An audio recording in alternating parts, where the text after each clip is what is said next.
All right, joining me for this episode is military.com reporter Konstantin Toropin. And Konstantin just wrote an article titled Roadrunner and Coyote, Navy Set to Deploy Land-Based Anti-Drone Systems at Sea. So what's going on here, Konstantin? Essentially, the Navy leadership has sort of looked back on the last 15 months or so of anti-drone fighting in the Red Sea, and broadly has taken on board both the cost curve criticism of firing SM-2s at drones, and also kind of taken on board this notion of maybe we want those SM-2s for more serious threats.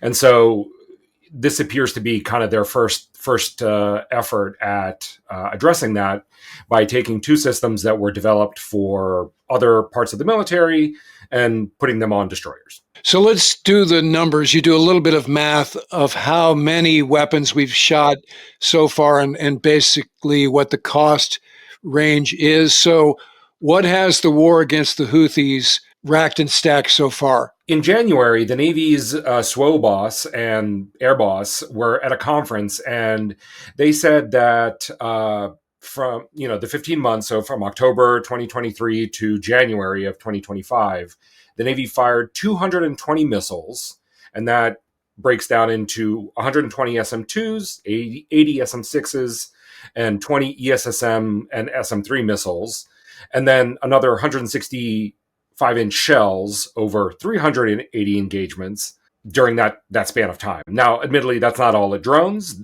Some of that is against anti-ship cruise missiles and other missiles that the Houthis were firing at the ships. But, just on the missiles alone, 220 missiles. And if you take the sort of publicly available sort of cost of all of those and add it up, my rough estimate is that's just about over $500 million of missiles. Plus, as folks have noted, SM-2s, SM-6s not easily replaced. So we flagged this some months out, which is the cost disparity was going to catch up to the Navy. Now, Admiral McLean in your article mentions that I don't want my warfighters worried about that. I want them worried about breakfast, which is a great line. Yeah. So sure enough, but guess who does care? The bean counters in the Pentagon. Right. So that ledger, as you outlay it, and that may be a conservative estimate, $500 million, because we're not even factoring in AMRAAM sidewinders, and those are fairly expensive too. And we'll talk about the aviation version of a low cost option as well. But we knew this was bound to happen. And the thing that's, I don't know if you'd call it ironic or maybe a bit surprising, because you're kind of like, why did it take you so long to do this, is the systems you're talking about, Coyote and Roadrunner, are not new systems. So let's talk about how long they've been in existence. As you mentioned, mostly an Army weapon, but why did it take us so long, and what did they have to do to get this thing ready to go on cruise with the upcoming Ford strike group? Yeah, you're right. Both systems have been around for a few years now. Roadrunner, it's built by Anduril. It's this sort of missile / drone combination that's able to take off, loiter for a while. If it spots a target, it'll go after it. If not, it comes back. And then Coyote is this interceptor drone that's fired from a ground-based missile battery, but that's a fire and forget, one-time use type system. According to both Admiral Caudle, who's the admiral of Fleet Forces Command, so the man, train, and equip guy on the East Coast. And I spoke to a captain from the Navy RDA Command. They, from the time that they had this idea to putting them on destroyers, it took the Navy less than a year, 7 months. RDA told me to go from conceptual idea to at-sea testing. And there was an $88 million congressional supplemental that helped them along. So, that's what I've been able to get on the record. As to why it took so long, I mean, my guess is, and sort of reading between the lines, the Navy has spent a lot of effort to sort of get that combat data over to Dahlgren, over to the warfighter centers for analysis. And it sounds like there's been a ramp up in how quickly they have been able to get that pipeline.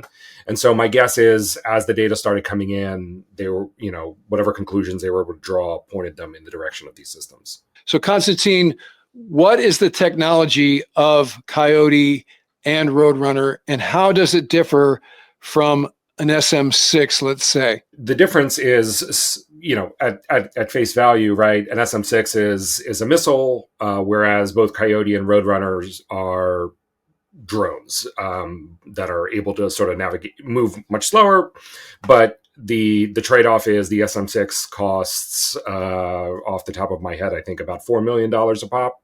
Whereas I know for Roadrunner, when it was announced a few years ago, Anduril said that I think each munition is about, in the hundreds of thousands of dollars. Those are the two key differences, massively different cost figure, and also, drone versus missile, basically.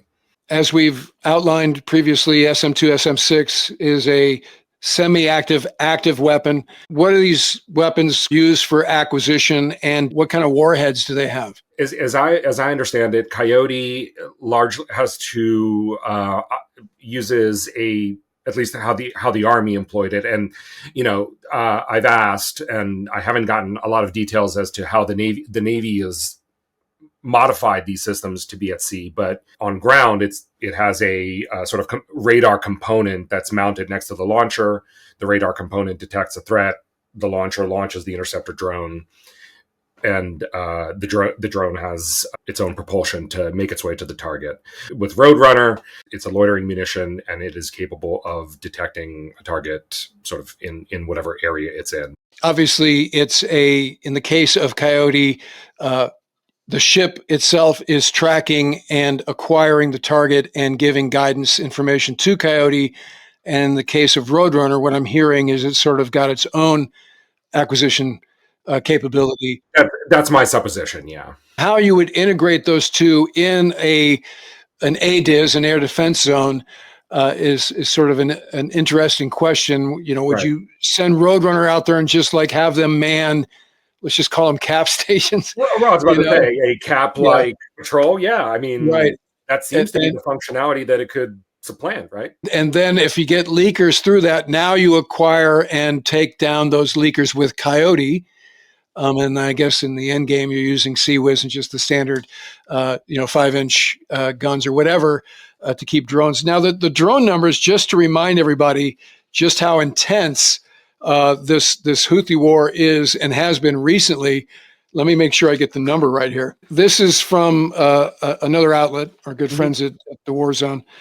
And they quote, U.S. and coalition forces have destroyed over 325 Houthi drones since January of 2024. So that's basically a year, including over 200 in flight and over 120 on the ground. So again, to our earlier math that we did, calculus, that's an expensive proposition. So if you can come up with basically a net of drone killers that are themselves drones, that seems like the right kind of technology, peer technology, and also the cost effectiveness is orders of magnitude better than what we're doing now. The other thing I wanted to chat about, and this isn't your reporting, but there's an air-to-air version of this as well called the Advanced Precision Kill Weapon System, APKWS. Basically, it's a Zuni rocket that has a laser capability. It'd be like a lightning pod that would laze the drone, and then you'd have these Zuni pods that pick up that laser energy to take out the drone. And here's some FLIR footage of what this looks like. You can see a drone cruising along here, and this Zuni basically explodes near it and knocks it out of the sky. You can see in this one, it hits, and then the drone stops flying. It doesn't necessarily explode, but it makes it uncontrollable. So again, this is a very cost-effective alternative. It's unclear whether Navy carrier-based aircraft are using that yet. Certainly, as you said, the Air Boss and others, Admiral Caudle, have said, yeah, this is something we certainly want aboard Truman and Vinson and Ford. But this is sort of the air-to-air version of what we're talking about with Coyote and Roadrunner. And it's pretty remarkable. But again, it's like, okay, we're back to Zuni pods, which is a Vietnam era technology, except now they've got lasers on them. And my good friend Sam Legrone at USNI News mentioned to me, we were texting back and forth last night, that this technology has been around since 2013. Mm-hmm. So again, I'm kind of like, well, why did we wait so long and fire however many AMRAAM at whatever those cost per copy? I think it's $2.5 million. And a winder, an X winder, is like $1.5 million. You know, and we've fired a bunch, as we just read, in the last year. I was at the Oceana Air Show talking to some of the VFA 32 gang, and every aviator I spoke with had killed at least 4 drones, and with primarily sidewinders. And they shot down some ballistic missile with AMRAAMs. So if you can do it with something, particularly the drone piece, with something that's more cost effective, then absolutely that's the way to go. So we expect to see this on Ford, as you mentioned, Konstantin. That's pretty rapid prototyping. This reminds me of the Lantern system, how quickly it went from idea to fleet introduction. So that is impressive. Absolutely. I mean, it's something that both Admiral Caudle and some of the other folks are bragging on, this ability to, field this stuff quickly, because and Caudle especially has been very much on the record that, the ideal way to deal with this is directed energy, lasers.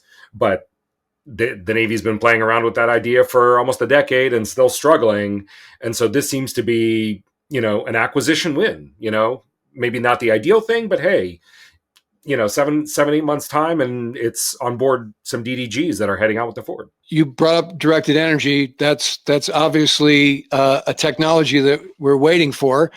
I'll tease out that my forthcoming novel, Punk's Force, the 4th in the series, they're using directed energy to try to prove to Congress that the Ford class can survive a Chinese hypersonic weapon. I know you've heard this sort of anecdotal, well, the new reactors on the Ford class have such an excess capacity of power that just now do we have the power to potentially power a directed energy weapon. But that having been said, I don't know where we are, NOC WD or whatever weapon center, with the development of this directed energy weapon. This was back, and you mentioned, I'm trying to think of what the ship was that we mounted a directed energy weapon on. Do you remember what ship that was? So there was the USS Ponce, which was the test bed ship for it. But there's a destroyer now that has one as well. I offhand want to say it's the Preble. Admiral McLean the ship boss has, mused aloud at SNA or wherever that, hey, we did this proof of concept with Ponce in 2014 or whenever. Yeah, it was pretty successful, right? And then it just didn't go anywhere. And so yes, maybe we have another one on another Arleigh Burke class. But in terms of this capability being in theater as a way to knock down things like drones or whatever, I've heard rumors that we have something like that. I don't know how ubiquitous it is across our carrier strike groups, but certainly that is a low cost alternative to an SM6, right? And so if we can crack that code and unlock that genie from the bottle, that'll be a game changer across the fleet, including harnessing the reactor power on the Ford class to have directed energy weapons that could be used against hypersonic threats in the future. To me, the operative question to a lot of this stuff is, what range are we talking about? Because, part of the reason that the SM2, I think, has seen the amount of use that it has is, as a CO, why wait for something to get in close when you can splash it 90 nautical miles out? And as leaders have gone on the record and said, we don't want, COs doing the math in their head. So, to me, at least, I think that's part of the question is, this newer, cheaper stuff, does it address that defense in depth question? Does it, would COs feel comfortable enough with it to employ it rather than say, you know what, forget it. Like, let's just splash it real far out. You bring up a good point, because woe be unto the CO that's like, I was just hanging back until this thing got in range for this new low-cost option. Right. When I had a weapon solution 100 miles, earlier. Right. That's not a good matrix. What I think we're saying here is you may not see a reduction in SM2s or SM6s utilized in theater, as you're using the phrase defense in depth, which I think is right on. And so maybe all we've done here is create another layer in the middle between a missile engagement zone and the close-in weapon systems for these other things. And oh, by the way, again, the systems we're talking about here, Coyote and Roadrunner, are anti-drone. They are not anti-ballistic missile or anti-cruise missile. And just a reminder, the Houthis are shooting a lot of those as well, and most recently fired them towards Israel. This is a nice addition, but it's not a panacea. We should be careful to say that.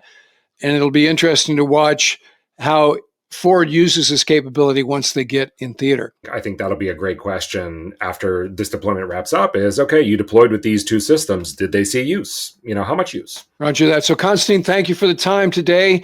Military.com is near and dear to my heart, as I was the editor for some years, a long time ago. But appreciate you coming on at short notice, and I hope to see you in real life around town before too long. Likewise. Thanks for having me. Okay. All right, that'll do it for this episode. If you're not already a subscriber, become one so you don't miss anything. And in the meantime, I look forward to talking to you again very soon.